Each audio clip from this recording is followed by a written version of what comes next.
En moins d'une semaine, le stade de Martyrs, le stade Tata Raphaël et le stade de Mazembe ont été le théâtre de désordre. Mesdames, Messieurs, ce soir, nous allons en parler, bien sûr, avec les éléments sur place. Pourquoi ces désordres? Qu'est-ce qui a causé cela? Nous n'étions plus habitués à vivre ces genres de situations depuis un certain moment, mais ça revient surtout cette saison où le challenge était vraiment présent au niveau de la Ligue nationale de football et surtout ces derniers virages qui nous a laissé un tout petit peu dans un suspense, ne sachant aucun club champion au niveau de ces championnats. Permettez-moi la tautologie, mesdames et messieurs. Nous allons en parler avec deux invités. D'abord Patrick, bonsoir. Bonsoir Joyce Moukaya, bonsoir également aux amis de Innov Télévision. Une fois de plus, un réel plaisir de me retrouver sur ces plateaux pour parler sport et surtout un sujet très important. Moi, ça m'inquiète beaucoup et je pense qu'on aura le temps de pouvoir donner tous les éléments et analyser à bon escient. Et surtout que nous étions habitués à voir ça plus souvent à Kinshasa et surtout c'est lorsque c'était plus Renaissance à l'époque. V-Club cette saison, on est d'ailleurs surpris de voir que ce soit V-Club qui le fait. Et c'est maintenant un peu partout, ça devient inquiétant. Oui, en réalité, vous avez bien introduit l'émission, la rivalité. Il y a eu beaucoup de rivalité cette saison, juste au moment, à la fin de ces championnats. Mais aussi, on avait un peu, il y avait plus assez de supporters dans nos stades. Vous allez vous rappeler que le club souffrait de la présence des supporters. Kinshasa, il n'y a toujours pas de supporters. Oui, si, mais à un certain moment. Le peu là, on profitait pour faire. Pour les derniers clubs Motema Pembe, les supporters sont en train de revenir petit à petit dans les stades. L'AS Vita Club également, c'était les cas. Vous devez vous rappeler qu'à ce moment-là, Vita Club était dans la course, encore une fois de plus. On ne savait pas ce qui allait advenir à la fin. Et du côté de Lubumbashi, on sait la rivalité entre Lupopo et Mazembe, ce n'est plus un fait à prouver. Je pense que les responsabilités sont partagées, on aura le temps d'en parler. On aura le temps d'en parler puisque les responsabilités sont partagées, comme l'a dit Patrick Bouéré. De l'autre côté, Roby Ebengo, bonsoir. Bonsoir Joyce Moukaya, bonsoir également à Patrick. Bonsoir. Et également bonsoir aux téléspectateurs de Innov TV. C'est un plaisir pour moi de se retrouver encore sur ce plateau pour la deuxième fois, je dirais. Ah oui. ça va faire plus d'une année. Hein. D'ailleurs, plus de 2 ans, je pense. Plus d'une année et demie, je crois. Ouais. Donc, c'est un plaisir d'être sur ce plateau, un plateau qui est très suivi. Et je pense que nous serons à la hauteur et surtout de cette thématique aujourd'hui qui met tout le monde mal à l'aise. Surtout dans les installations sportives de la RDC. C'est vrai, nous venons à chaque fois dans les installations pour suivre les spectacles. Malheureusement, ça tourne toujours au vinaigre et la majeure partie de matchs phares cette saison, ça s'est terminé avec des situations comme ça. Compliquées. Très compliquées. Et ça donne plus vraiment envie de venir au stade, mais ça donne plus envie seulement de suivre à la télé, alors que le championnat devrait en principe vivre avec le public, comme l'a dit Patrick.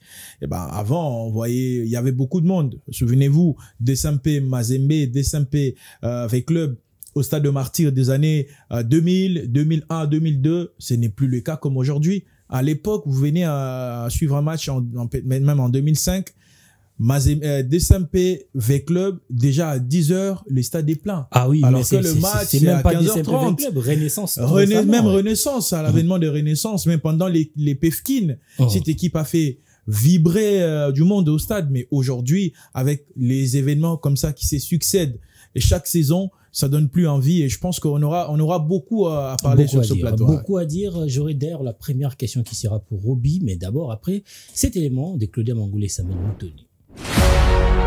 Les désordres causés par les supporters en cas de défaite ou des décisions arbitrales contestées restent une réalité constante dans les stades congolais.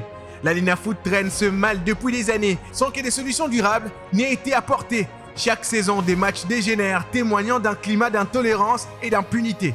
3 cas récents illustrent cette spirale. À Lubumbashi, les supporters du football club Saint-Éloi Lupopo ont perturbé la fin du match face à Don Bosco, furieux qu'un de leurs buts ne soit pas validé. À Kinshasa, ceux de l'AS Vita Club ont dénoncé la validation d'un but de Kikwama Mujinga, l'attaquant du FC Les Aigles du Congo, affirmant que les ballons n'avaient pas franchi la ligne. Même tension au stade de Martyr après le match des Sampé Magny-Maïgnon, où les supporters du Daring ont remis en cause le deuxième but de Kitambala, évoquant une position de hors-jeu. Ces incidents ne sont pas des simples débordements ponctuels. Ils relèvent un laxisme généralisé, l'absence de sanctions sérieuses et une mauvaise éducation sportive de masse. Le club ferme souvent les yeux, les instances se taisent et le stade se transforme en champ de colère incontrôlé. Sans une prise de conscience collective, la Linafoot continuera d'avancer dans l'ombre de ses propres violences. Restaurer l'autorité, éduquer les supporters et protéger les acteurs du jeu ne relève plus de la recommandation, mais de l'urgence. Nous sommes de retour sur ces plateaux et on va entrer dans le vif de notre sujet. Roby Ebengo, j'avais annoncé que la première question, ça sera la vôtre. Vous avez vécu personnellement ces genres d'événements, à plusieurs reprises d'ailleurs. Personnellement, est-ce que c'est une bonne expérience de vivre ces genres de situations dans les stades? C'est une bonne expérience, mais ce sont des expériences très malheureuses. Je dirais, parce qu'aujourd'hui, nous voulons vendre un championnat qui doit être viable au niveau international. Mais voilà, aujourd'hui, si on veut avoir, comme on dit de partout, il faudrait qu'il y ait des sponsors dans cette compétition-là. Mais avec ces genres de spectacles, je ne pense pas que le championnat de la RDC, je parle pas seulement de la Ligue nationale de football, mais il y a aussi la Coupe du Congo. Il y a à boire et à manger de l'autre côté. Il y a non seulement le foot, mais si vous allez, je sais pas, ces derniers temps, vu que le championnat de judo, par exemple, se déroule plus dans les installations, entre guillemets, un peu sécurisées. Ouais, mais souvenez-vous à l'époque de la police. Souvenez-vous, quand on était au stadium de Martyr, à ciel ouvert, eh ben, ça pardonnait pas. Ah, oui. Chaque combat de judo, ça se terminait toujours avec des coups de balle. Et c'était terrible. C'était en fait l'ambiance. C'était l'ambiance à cette époque, mais il y avait aussi des gens qui s'est blessés à chaque combat. C'était pas aussi une bonne chose pour le championnat congolais. Mais en parlant du football, je salue en tout cas la belle performance et surtout la belle prestation, la bonne gestion de la Ligue nationale de football qui brille avec cette mauvaise manière de faire. Et aujourd'hui, ça vend valablement le championnat congolais. Parce que le championnat congolais qui est même capable aujourd'hui d'être diffusé sur d'autres chaînes internationales, pour ne pas citer leur nom ici, pour ne pas aussi faire leur publicité. Je salue en tout cas Maître Bosco Mouéou qui a su maintenir le championnat parmi les 2 meilleurs championnats de l'Afrique, pour ne pas dire du monde. Et aujourd'hui, c'est le championnat qui a des meilleurs arbitres du monde. Et en tout cas, ça fait plaisir de voir ça. Et j'aimerais que la saison prochaine, qu'on ait plus ces genres d'arbitres, messieurs, s'il vous plaît, qu'on ait un championnat qui sera viable. Bien que vous avez certainement compris. Raison pour laquelle ça fait très mal. Ça fait très mal. Aux téléspectateurs de ne pas, en tout cas, comprendre. Ça fait très mal. Comme nous les comprenons tous. Ça fait très mal. Ça fait très mal. J'ai un enfant aujourd'hui, j'ai une femme aujourd'hui qui ont besoin d'arriver au niveau du stade pour suivre le match avec moi. Mais j'ai du mal à amener mes enfants. Même ma petite voiture que j'ai, c'est tellement impossible aujourd'hui de venir dans un match phare, un duel comme on dit, par exemple, avec Club de Saint-Pé, venir avec les enfants au stade, mais ça craint. On va se mettre où exactement? Est-ce que la voiture qu'on va laisser dehors sera-t-elle en sécurité? On ne sait pas. Parce que même au coup de sifflet final de messieurs l'arbitre, rien n'est encore sûr. Ça fait très mal. Ça fait très mal. C'est vrai, les supporters vont se dire, ben voilà, ils ont le droit de réclamer leurs droits, etc.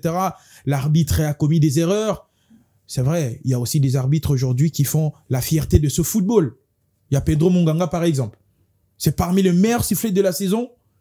Il y a des arbitres qui se distinguent par une mauvaise gestion de match, mais aussi il y a des arbitres qui se distinguent par la meilleure façon de faire les choses. Aujourd'hui, la RDC a un arbitre qui, au niveau de cette compétition qui se déroule au niveau des États-Unis, Jean-Jacques Ndala, qui représente la RDC. C'est vrai, c'est quelqu'un qui a aussi des fautes, qui est aussi faillible, mais messieurs, s'il vous plaît, on mérite un championnat sérieux. Nous méritons un championnat sérieux et des dirigeants sérieux. Si ces histoires continuent comme ça au niveau de la Linafoot, je vous dis, même après 10 ans, même après 20 ans, on n'aura pas des sponsors, des partenaires fiables et viables même pour mieux vendre ce championnat. Et le problème, c'est quoi? Allez, chuter par là. Le problème, c'est que le Congolais ou les dirigeants sportifs, je l'ai entendu quelque part. Avant même le coup d'envoi de la compétition, il y a des dirigeants des instances sportives qui disent « Patrick, tu sais, cette saison, c'est vous qui allez gagner la compétition. » Aucun match joué d'abord de la compétition. Il y a déjà des dirigeants qui disent à Patrick « Moi, cher ami, vous savez que c'est vous qui serez champion ou vainqueur de cette compétition. Vous le savez. » Et Patrick, comme il a un monde derrière lui, il va faire passer le message. Et les fanatiques de Patrick ou les supporters de Patrick vont véhiculer ce message-là. Et pendant la compétition, lorsque ça n'arrive pas, je prends l'exemple de Desampé. Savez-vous que Desampé a fait les t-shirts champion Linafoot 2020? Déjà. Par quelle magie? Ah mais bon, c'est vrai, mais selon les indiscrétions, il y aurait de gens qui ont signalé au Desampé, il y aura Mazembe qui aura le match, il y aura des forfaits pour Mazembe, il y aura les Aigles qui va perdre le point automatiquement en voyant le calcul du classement provisoire de cette compétition. Bah bref, c'est vous qui serez champion. Et du coup ils ont une autre façon de voir les choses. Les clubs qui étaient en guillemets déjà, mais si ça ne marche pas du côté de la Linafoot, soyez sûr que la Coupe du Congo, ça va sourire pour vous. Et les clubs qui arrivent, boum. Et les supporters qui avaient déjà cette idée-là en tête, et après ils vont se dire quoi? Roby, vous allez finir tout ce que vous avez à dire ce soir. Bon, patientez, hein, vous allez évoluer. Est-ce que vous rejoignez Roby et Bengo lorsqu'il dit que le championnat est mieux vendu? C'était une stratégie pour vendre le championnat et créer des tensions, même si on crée la rivalité pour que le spectacle soit de qualité peut-être. Là, c'est parmi les stratégies d'un de manager de la WWE, les gens qui ont suivi la catch connaissent Eric Bischoff, qui a créé la rivalité entre plusieurs catcheurs afin de permettre que le spectacle soit vraiment à la hauteur. Est-ce que c'était aussi ça, la stratégie de la Linafoot, de créer le spectacle, mais à la fin, pour que nous puissions vivre ce que nous avons peut-être vécu en début de cette semaine, Darink qui perd 2-0 et puis Atali Bobolé pion à Panzidam. Ce que Roby a dit, c'est ce qu'on appelle les non-dits. Ceux qui ont compris, ont compris. Moi, personnellement, j'ai compris et je pense qu'à la maison, ceux qui nous regardent ont également compris sa philosophie. Moi, quand je commence à analyser la Ligue nationale de football, je me rends compte que c'est un papa qui n'a pas pu éduquer sa fille. Sa fille est devenue rebelle et il cherche à donner maintenant sa fille à mariage à n'importe qui, à n'importe quel homme. Et c'est comme ça les cas, c'est comme ça les combles. La fille maintenant qui est devenue rebelle n'arrive plus à retrouver un bon mari. Aujourd'hui, les championnats peinent à trouver des bons sponsors. On l'a dit. Oh non, mais il y a déjà un bon sponsor il paye de l'argent, il gère la billetterie. Le matin, j'ai suivi, je ne sais pas si c'était un journaliste ou seulement quelqu'un qui parle sport sans savoir ses contours. Il dit qu'il n'y a plus le phénomène taxi. Est-ce qu'il y aura le phénomène taxi dans un stade qui reçoit à peu près 100 supporters par match? Je n'ai rien contre les sponsoring de la Ligue nationale de football, mais moi je suis en train de voir les niveaux de la RDC, les niveaux du championnat national, et je me dis qu'on n'a pas encore atteint les niveaux qu'on doit avoir de ce championnat. C'est comme ça que j'ai dit, aujourd'hui on a éduqué une fille qui est devenue rebelle le championnat national, et on a du mal à trouver un bon mari pour ces championnats parce que la fille est devenue rebelle. Ce n'est pas trop difficile pour connaître justement ce qui se passe en République démocratique du Congo, mais les responsabilités sont partagées dans tous les niveaux.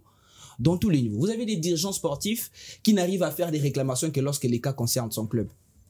Et ça, c'est un fait avéré. Et c'est vrai. Oui, aujourd'hui, il y a des erreurs d'arbitrage.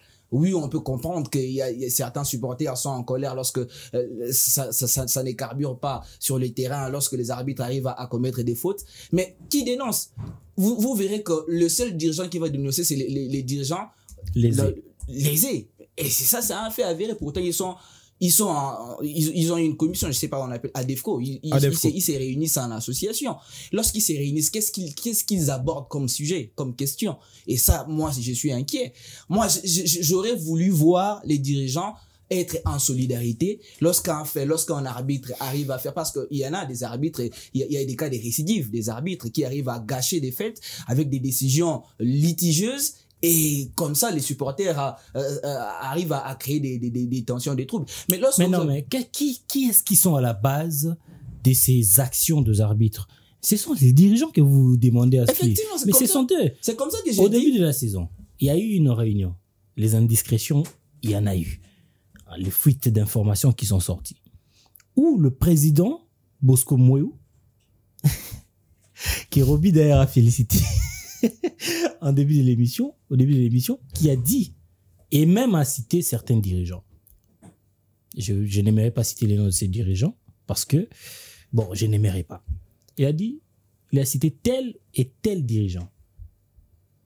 Entre autres, les dirigeants qui sont vraiment là au niveau du top 4, si je peux le dire comme ça. Il dit, Binomo Bokinda Rofuta Barbitre Mambongo. Et Binomo Futa Bambongo.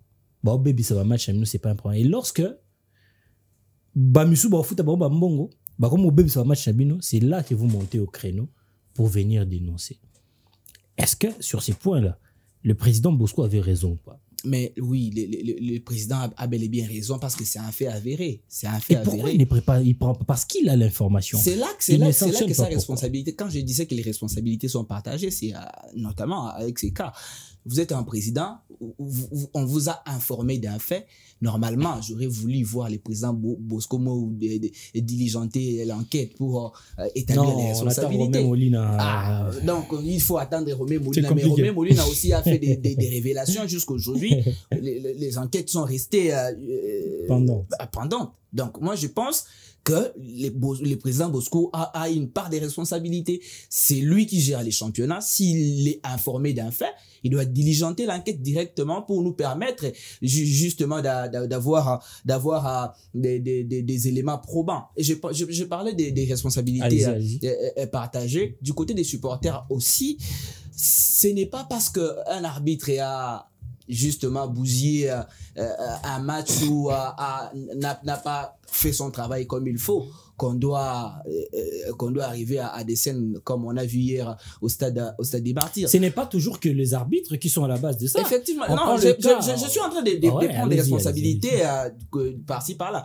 Les arbitres, vous allez vous rappeler que aujourd'hui on utilise même la VAR en Europe dans plusieurs championnats, l'UEFA, la Liga, pour ne pas citer d'autres championnats, mais il y a toujours des erreurs. Vous allez rester vraiment à la maison comme ça, il y a la VAR, on appelle l'arbitre, il va y voir, tous à la maison, on sait que c'est une faute, mais l'arbitre prend une autre décision. Mais vous ne verrez pas ce genre de comportements au stade, puisque c'est les fair play. Au-delà de tout, le football ou le sport reste un jeu où on vient, on s'amuse et tout. On ne peut pas arriver à de tels actes comme on a vu hier au stade, parce que c'est l'arbitre qui n'a pas sifflé une position litigieuse d'un joueur. Non, je suis désolé. Et ça, c'est un fait pour les supporters. Les arbitres, oui, ils sont condamnés, mais ils sont payés combien? On parle des $50. Donc je pense que les responsabilités sont presque partagées. On ne parle pas des arbitres, on parle de ces désordres qu'il y a au stade. Lorsque vous condamnez les arbitres, est-ce que vous donnez raison aux supporters qui sont le vrai instigateur de tous ces désordres? Il a parlé des arbitres, mais pour le cas d'Dom Bosco Lupopo, c'était pas un problème d'arbitre. Ouais, c'était pas, effectivement.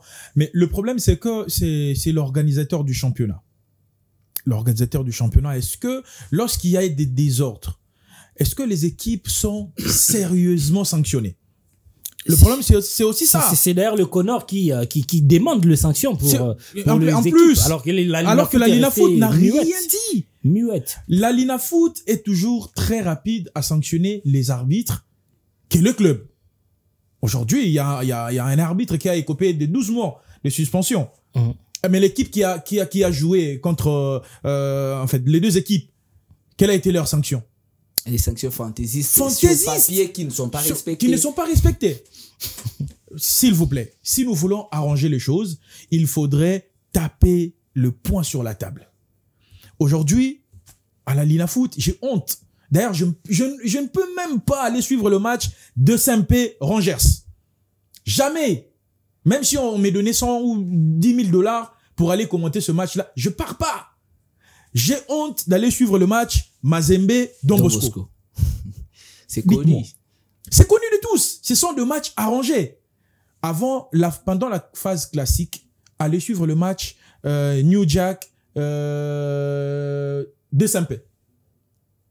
Revoyez ce match-là. Moi, d'ailleurs, j'ai suivi le match aller. Revoyez ce match. Le match aller, oui.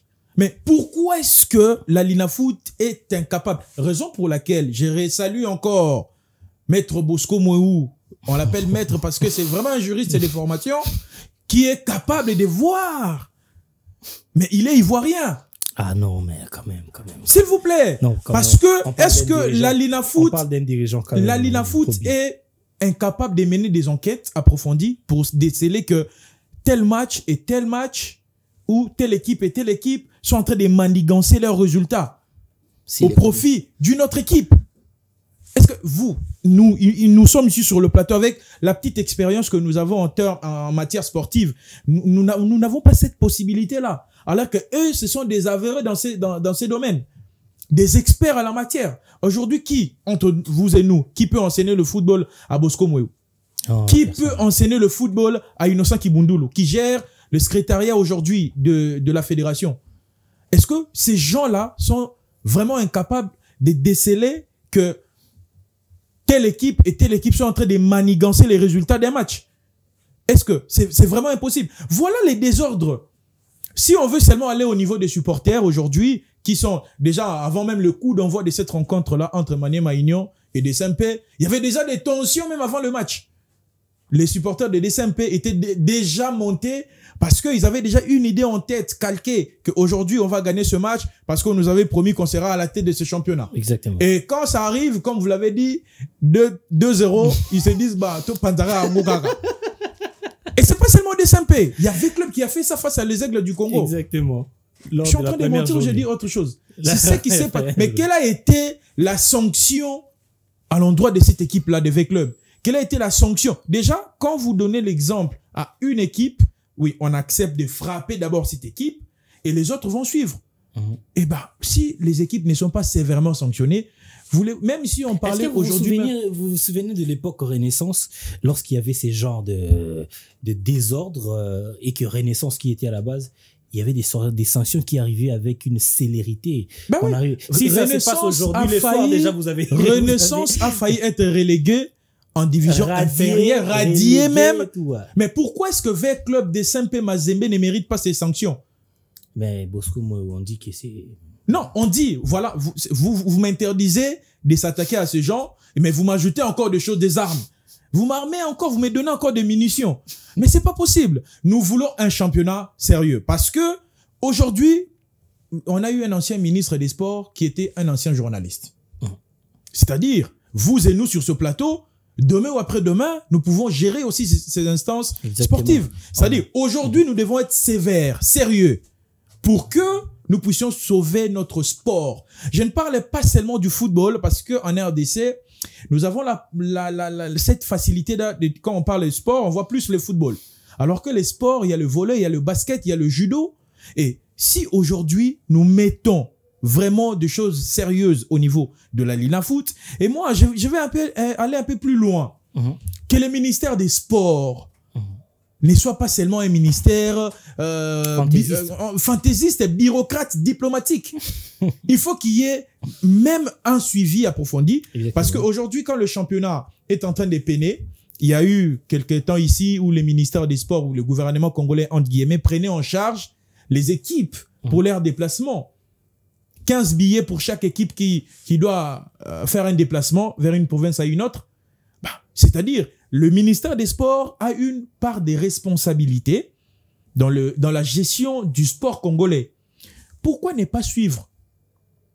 Si le ministère est incapable, parce que, entre guillemets, la CAF et la FIFA, les deux disent souvent il faut pas s'ingérer aux histoires sportives et tout, que le ministère des Sports puisse, ne fût-ce que sonner une sonnette d'alarme au niveau de ces instances-là, pour, aujourd'hui, moi je suis très content pour cette invitation-là de la CAF et la FIFA, pour le CONOR qui nous a honorés ils ont brillé avec une expérience, je suis très désolante. C'est pas possible. Je suis très énervé parce que aujourd'hui, le sport congolais, il y a des gens qui disent, oh oui, parce que les Aigles aujourd'hui réussissent à ces championnats-là, entre guillemets, ils se disent, ouais, nous avons une compétition de haut niveau. Mais c'est impossible. Voyez même les niveaux de nos athlètes qui sortent du pays pour aller jouer à l'extérieur.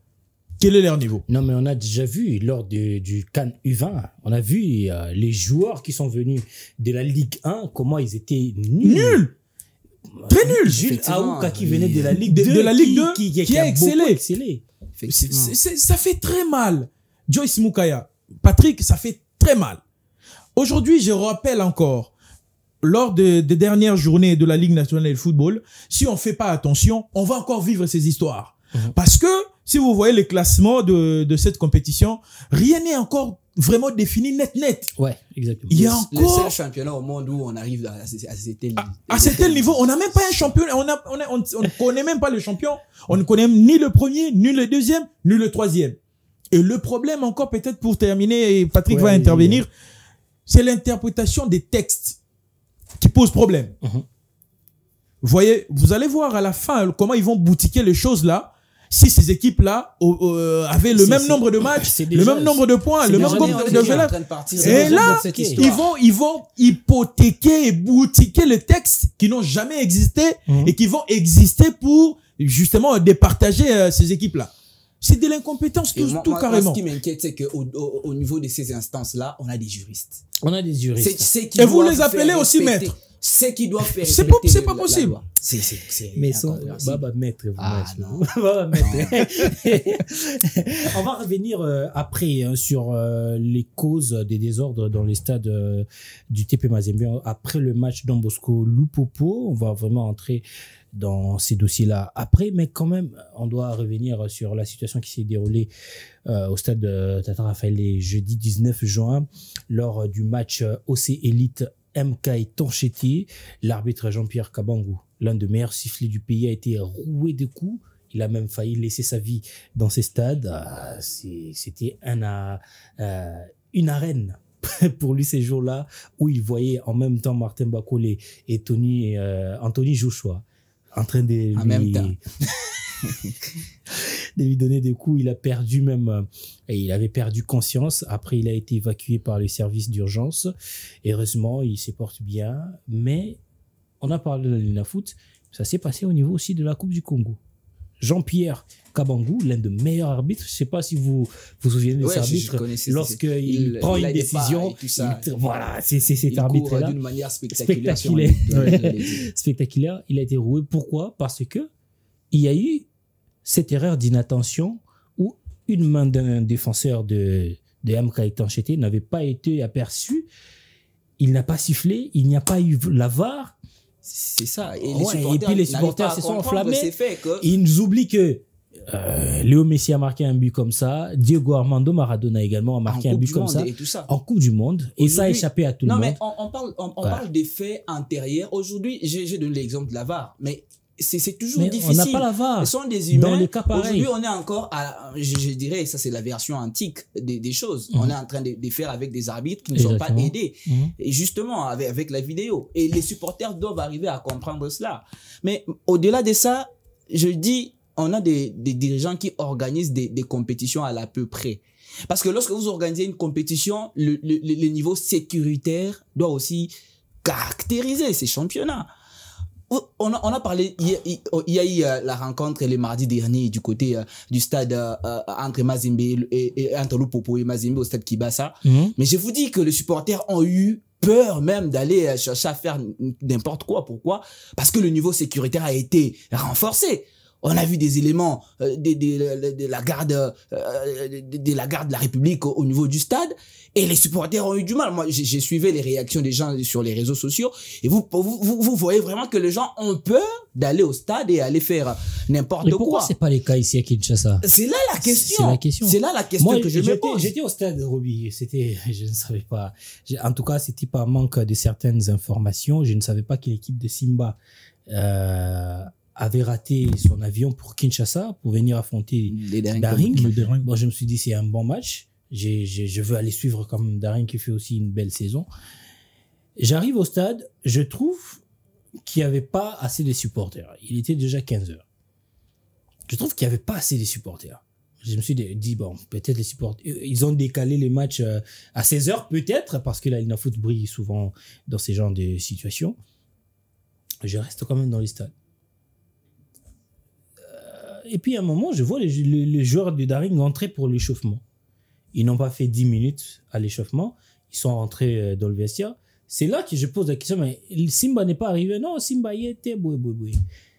Mais Roby, je peux vous assurer, il y avait une disposition sécuritaire comme si le président venait suivre les matchs. Oui, c'est important. Il y avait des policiers en grand nombre, plus que même les nombres de supporters de Daring dans les stades. Aujourd'hui, je me suis posé la question de savoir pourquoi, alors que ces matchs-là, on savait dès le départ que ça n'allait pas se jouer, il y a eu une forte mobilisation de la police.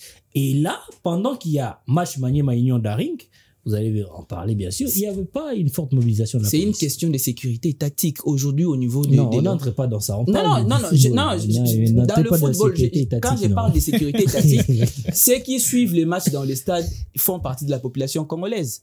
Ils doivent être protégés. Ils ont droit à la protection. Quand je parle de sécurité tactique, je n'entre pas à la politique. Il n'y a pas seulement la police qui fait la sécurité dans les stades. C'est ça que je dis. Il y a aussi des agences de sécurité qui le font. Voilà, quand je parle de sécurité... Et même l'armée... Quand je parle de sécurité, c'est de l'obligation de l'État de sécuriser sa population. Et ceux qui sont dans le stade font partie de la population.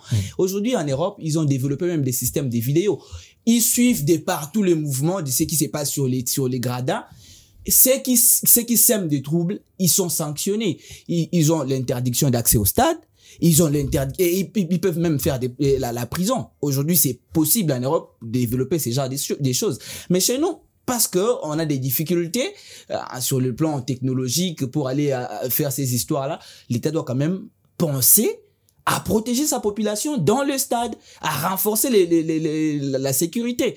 Aujourd'hui, la Ligue nationale de football ou la fédération qui organise la Coupe du Congo, ces deux entités peuvent saisir l'autorité de l'État pour aller négocier et chercher à avoir une sécurité renforcée dans nos stades. Ça demande de l'argent. Mais ça demande. Mais lorsque n'a pas cet argent. Pour un match, si il faut dépenser dépenser 10 000 $ alors que les recettes n'arrivent pas à atteindre ces montants-là, c'est un manque à gagner pour la Ligue foot. Quand j'ai commencé l'émission, j'ai dit que je n'étais pas d'accord du niveau de sponsoring du championnat parce que je savais que la Ligue foot n'avait pas assez d'argent.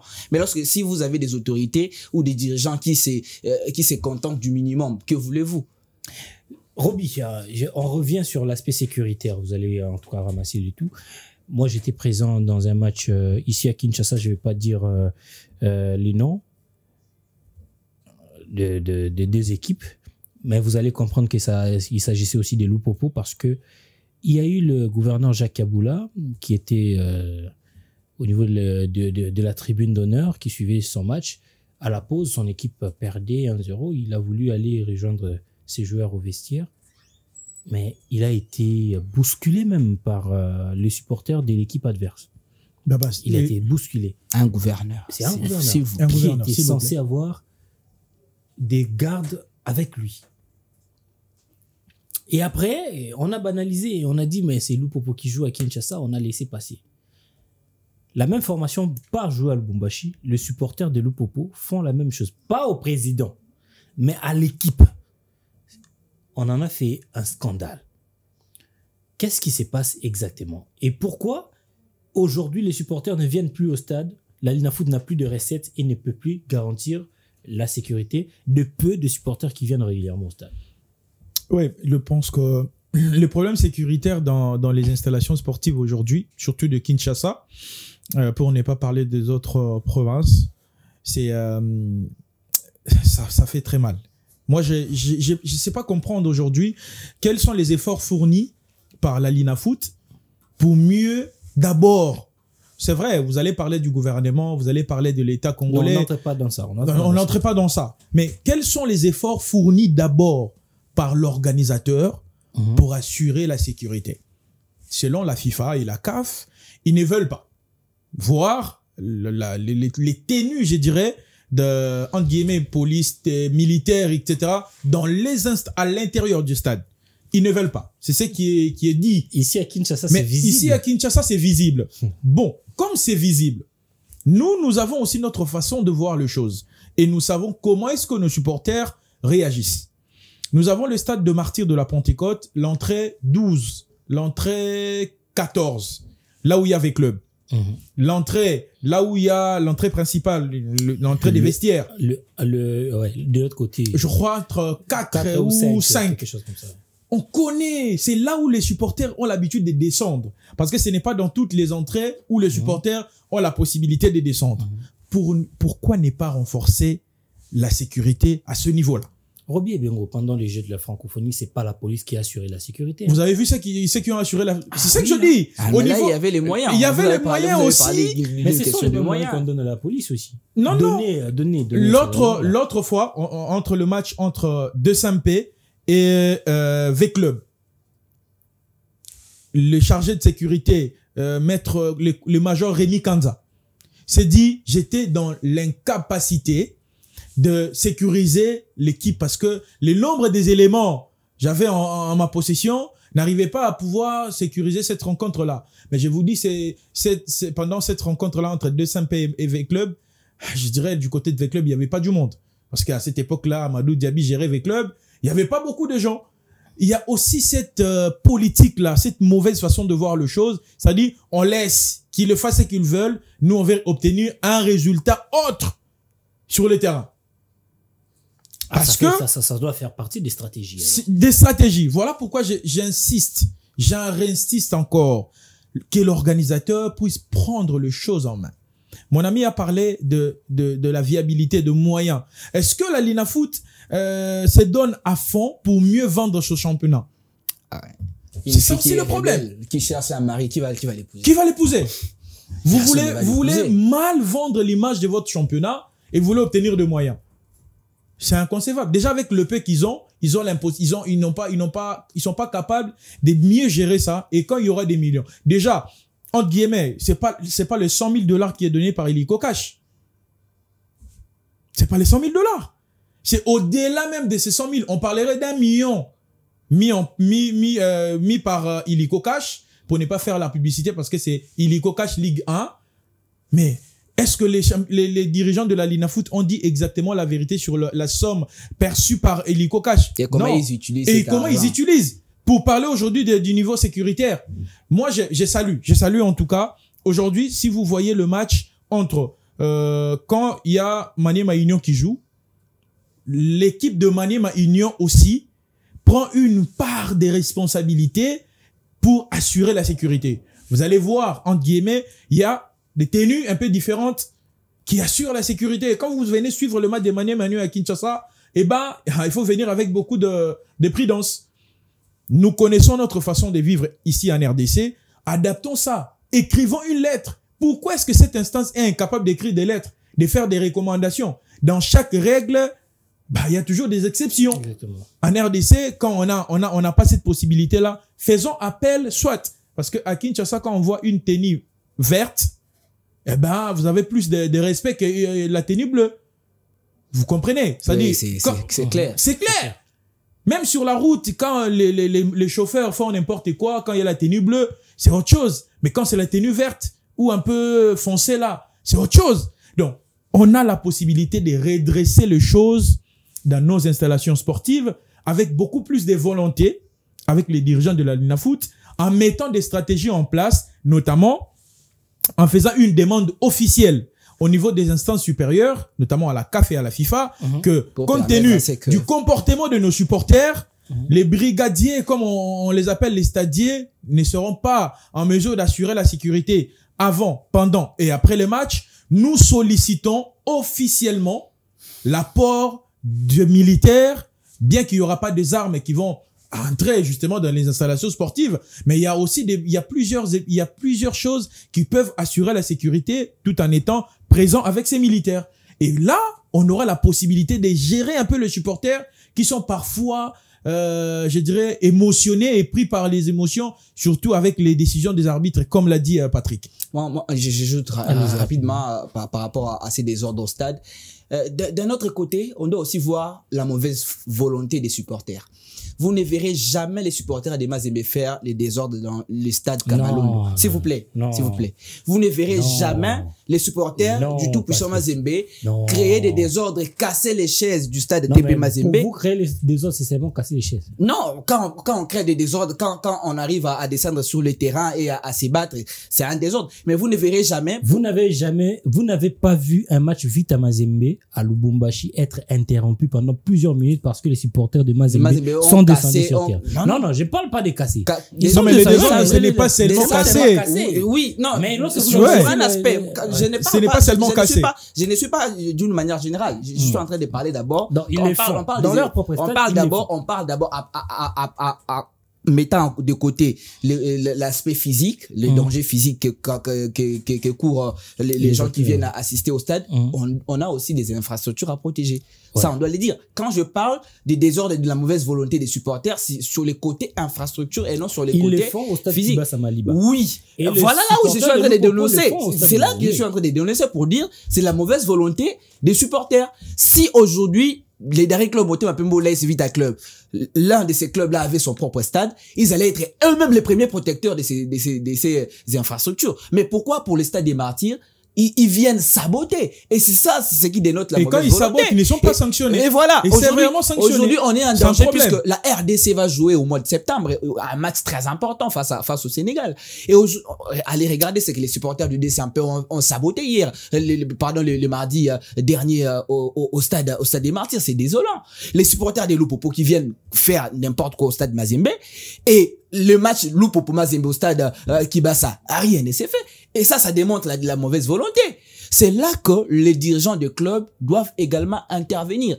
Le président Kiaboula de Lupopo, qui justement a amené une sécurité énorme le mardi dernier au stade Kibasa. Et pourquoi est-ce qu'au stade TP Mazembe, il n'y en avait pas?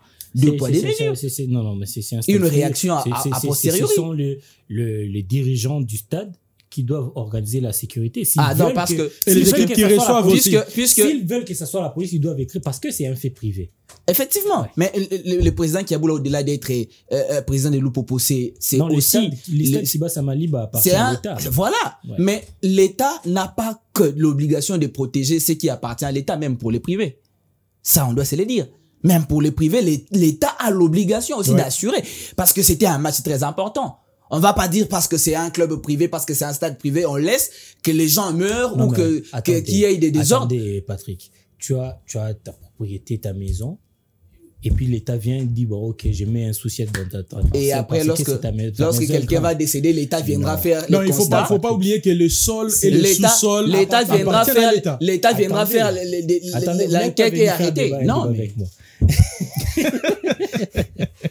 Je suis juste en train de répondre à vos questions. Le problème est celui-ci. Le stade Mazembe, c'est un stade privé. Okay. Lorsqu'il veut faire recours à la sécurité de l'État, il écrit à la police. C'est comme moi, j'ai ma parcelle. Je veux qu'il y ait un policier devant la parcelle. J'écris à la police. Il m'envoie ces éléments pour faire ma sécurité. Ça, c'est un fait. Ouais, et lorsque l'État... Parce que Mazembe, je me souviens, en tout cas de l'époque où... c'est lui qui est dans Vita Club, il était ministre de sport. Denis Kambaye était ministre des sports. Il a clairement dit que Mazembe gère son stade de manière privée.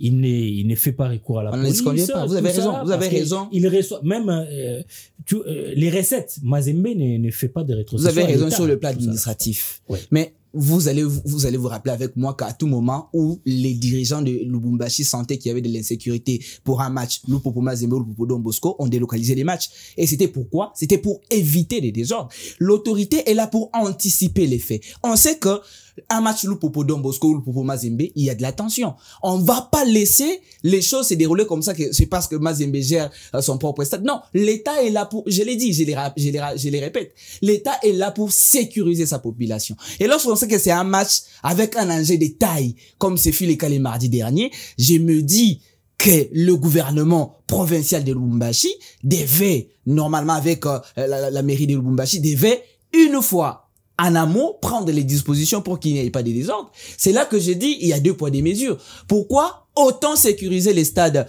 de Kibasa Maliba et délaisser les stades tout-puissants Mazembe en danger. C'est là que je dis, il y a 2 poids et 2 mesures. Et j'interpelle une fois de plus les supporters. On doit comprendre que si l'équipe n'arrive pas à faire des bons résultats, les stades n'y est pour rien. Il n'y a que des chaises, il n'y a que de la pelouse, il n'y a que des poteaux, il n'y a que des filets. Ce n'est pas les stades qui fait les résultats, surtout, ce n'est pas la pelouse qui fait les résultats, ce sont les hommes qui font les résultats. Et surtout, comprendre que lorsque le stade de Martyrs de la Pentecôte n'est pas homologué, c'est le stade de Mazembe qui nous sert de terrain pour le match. Et si tous les 2 stades ne sont pas en mesure d'acquérir les compétitions internationales. Et c'est là qu'on va revenir on va aller jouer pour dire que l'État congolais est incapable de nous donner des infrastructures, alors que nous sommes nous-mêmes les commanditaires des histoires qui arrivent à faire en sorte que nous n'ayons pas à moins que vous ayez quelque chose à ajouter. Non, je pense que c'est bon, c'est bien dit. Mais au-delà de tout ça, moi, je reviens toujours à l'organisateur. Tant qu'on n'arrive pas à mieux sanctionner les supporters, le club, ou voire même les athlètes. Parce que si vous voyez le match entre le jour du match OC les élites MK, il y a eu des joueurs aussi qui ont fait des réactions. Est-ce que ce joueur-là, souvenez-vous, à l'époque, Rangers a été, il y avait le joueur de Rangers qui ont été sanctionnés. Sévèrement, oui. Sévèrement. D'autres joueurs même radiés. En 2014 ou... Vous voyez. Donc, si on arrivait à ce genre de sanctions, on dit que celui aime bien, celui qui aime bien, châtie bien. Comprenez que Mazembe est sanctionnable. V-Club est sanctionnable. Lupopo et j'en passe, toutes les équipes sont sanctionnables. Et peuvent être reléguées.